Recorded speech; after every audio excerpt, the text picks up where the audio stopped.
හරි. අල්පන් කියලා පිළිගන්නවද channel එකට? එකේ n වෙනි මූලය. එකේ n වෙනි මූලය කීයද කියලා හොයමු. හරි. තනියෙන් උත්සාහ කරන්න. වෙනද වගේම. ඊට පස්සේ බලමු කොහොමද වෙන්නේ කියලා.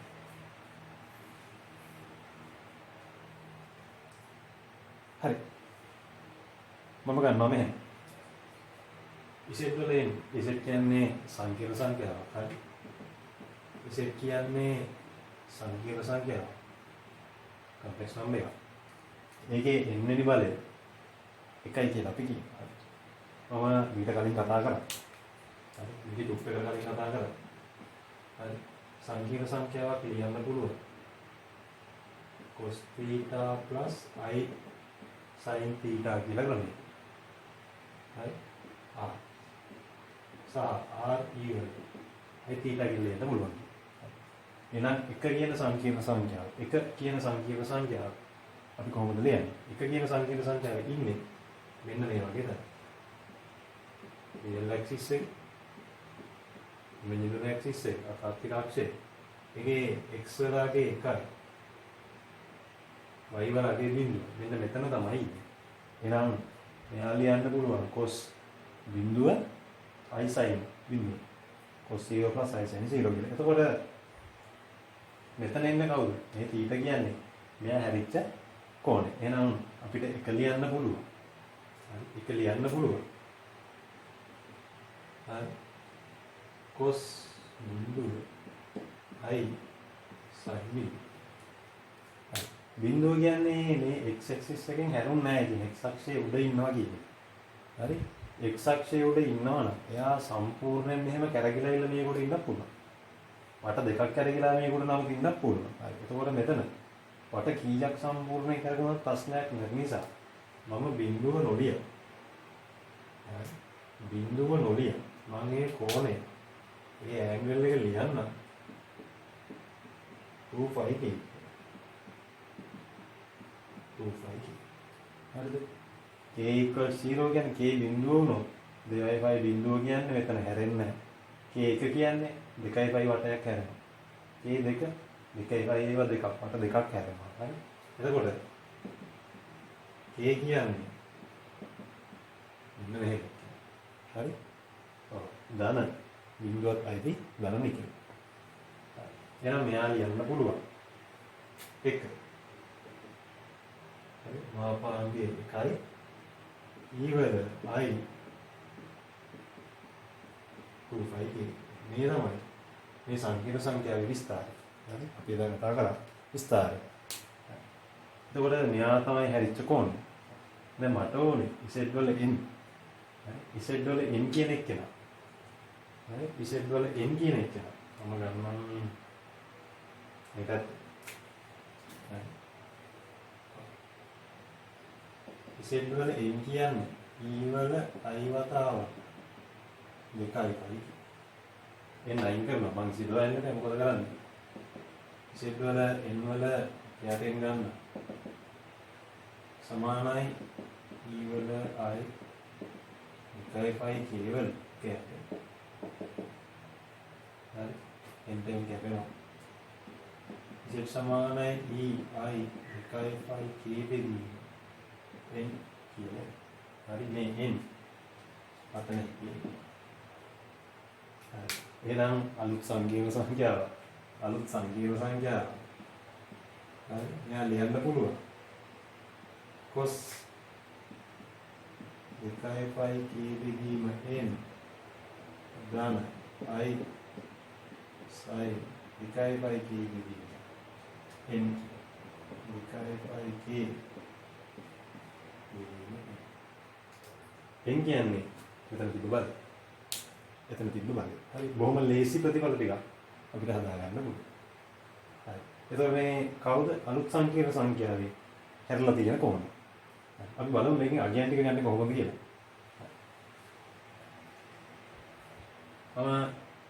මෙතන මොකක්ද දාන්න? හරි. මට දැන් ඕනේ නැහැ.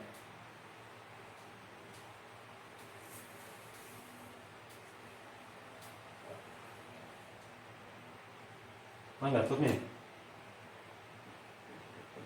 හරි. z සමානයි r cos theta plus I sin theta කියන එක. මෙයා හිටියේ මෙන්න මේ වගේ දාන්න. හරි මෙතන තමයි සංකීර්ණ සංඛ්‍යාව හිටියේ. හරි අපි තීටට කියනවා විස්තරය කියලා. කවුද තීටට කියන්නේ? විස්තරය කියන්නේ නැත්නම් ආගියුමන්ට් එක. හරි මේ z කියන සංකීර්ණ සංඛ්‍යාව තමයි වෙන්න මෙතනින් z. ඒතර අපිට z කියන සංකීර්ණ සංඛ්‍යාවේ මාපාන්තය මේකේ විස්තරය තීටා. අප ගන්නවා මාපාන්ති z කියන්නේ r සංකීර්ණ සංඛ්‍යාවේ විස්තරය. ඒක ලියන්නේ මෙන්න මේ විදිහට. r is theta. හරි. අපි දන්නා මෙතන උස iy මෙතන x.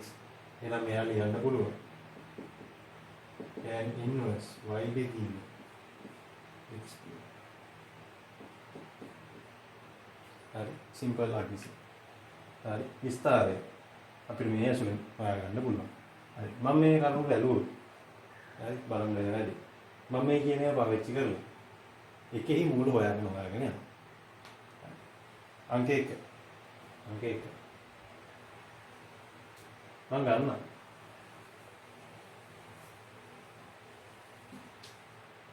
හරි සංකීර්ණ සංඛ්‍යාවක් තියෙනවා. එයා මේ ගණේ එකයි.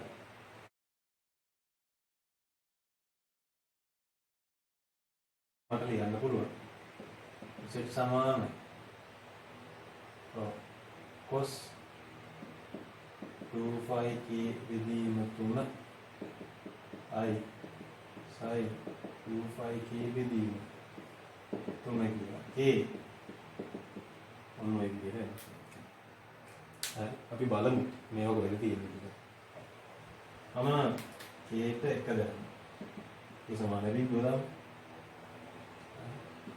z සමානයි cos බිඳුව ධන i sin බිඳුව cos බිඳුව 1යි i sin බිඳුව අන්තිම උත්තරේ 1.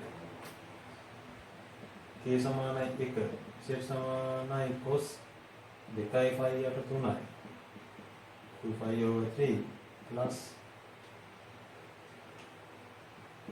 2π/3 i sin 2π/3 cos 2π/3 අපි දන්නවා cos 2π/3 කියන්නේ ඍණ භාගය. ධන i sin 2π/3 කියන්නේ මුළු තුන දෙකම දෙක. k සමානයි 2. z සමානයි cos මෙතන දාමු.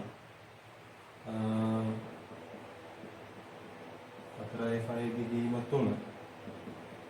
i sin 4π/3 4π/3 කියන්න පුළුවන් cos 5 ධන 5/3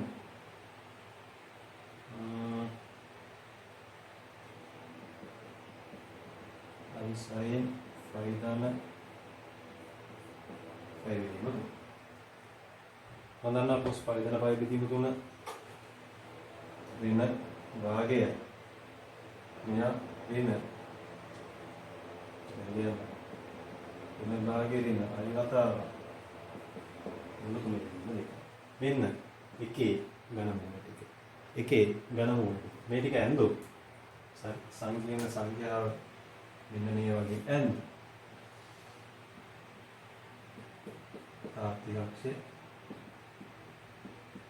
තාත්තිකක්ෂ බිඳුව පළවෙනි එකේ එන්නේ එකේ මොනවා වුණත් මේක මෙයාගේ විශාලත්වය එකයි. හරි මේක වර්ගය දාන මේක වර්ගයේ වර්ගමූලය කොහොම කරගත්තත් එකයි.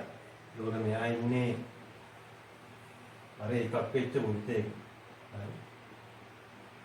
හරි අර එකක් වෙච්ච වෘත්තයක්. මෙතන I මෙතන ඍණ.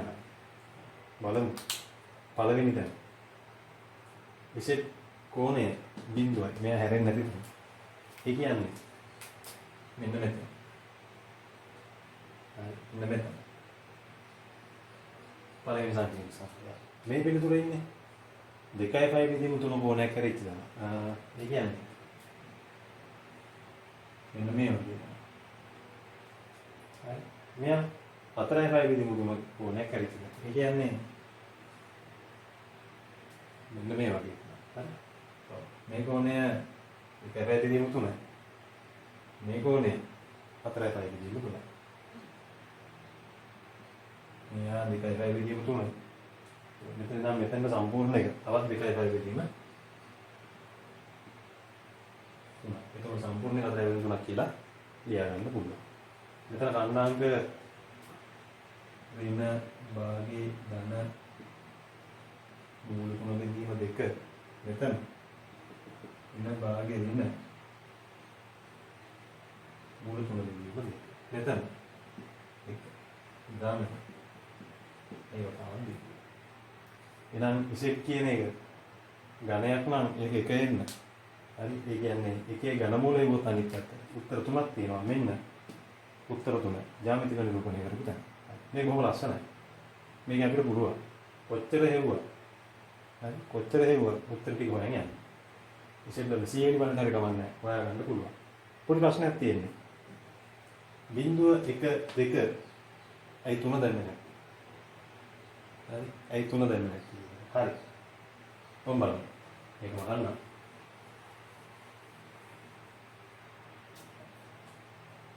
තුන දැම්ම. මෙයා t සමානයි 3 වෙනවා. z සමානයි cos 2 phi 3 බෙදීම 3. i sin 2 phi 3 බෙදීම 3. තුනට තුන කැපෙනවා. ආයෙ මෙයා වැටෙන්නේ මේක උඩටමයි. උත්තරේ cos 2 phi කියන්නේ cos බිඳුවමයි. එකයි. k සමානයි 4 දැම්මු. z සමානයි cos 4 2 phi වතාවක් 4 බෙදීම 3. i sin 2 phi වතාවක් 4 බෙදීම 3. හරි. මේක මෙහෙම තේරුම් ගන්නත් පුළුවන්. 2 පයි බෙදීම 3 කියන්නේ මේක ඇල්ල. දෙක ඒ වගේ හතරක් යන්න ඕනේ. 1යි 2යි 3යි 4යි ආයෙත් මෙතනට. හරි. ඒතකොට එයා මේ උත්තරේම තමයි. හරි. ඊළඟට k සමානයි පහදම් z සමානයි cos 2 3 i sin 2 වතාවක් 5 බෙදීම 3. 2 බෙදීම 3ම 5. 1යි 2යි 3යි 4යි 5යි ආයෙත් මෙතනට. ඊළඟ එක දැම්මොත් 6 මෙතනට. 7 8 9 10 කොහොම කරා? මේ උත්තර තුන කැරක් කැරකි ආයෙ හම්බුනා. හරි. එහෙනම් අපිට ගණය නම් තිබ්බේ උත්තර 3යි හොයාගන්න ඕන. අපි දන්නවා මොකදේ මාත්‍රික සමාන විසඳුම් ගණනක් තියෙනවා උත්තර 3යි. අනුයාත කේවලට අගයන් ටිකක් දාලා එන උත්තර 3 කැරක් කැරකි ආයෙ හම්බෙනවා. මේක 4 වුණොත් ප්‍රශ්නයක් නැහැ. 4 වුණොත් ඔව් මෙතන 4 එනවා. කේට 0 1 2 3 කියලා දාලා ගිහලා උත්තර ටික. මේකෙන් අපිට එකේ හරි එකේ ඕනෙම මූලයක් ගන්න සමීකරණයක් හම්බ වෙනවා. මොකද්ද? එකේ ඕනෙම මූලයක්. ඔව් z සමානයි cos 2 phi k යට n i sin 2 phi k විදිහේ n. එකෙහි මූල. හරි. බොහොම ලස්සන වැඩක්. අද ටික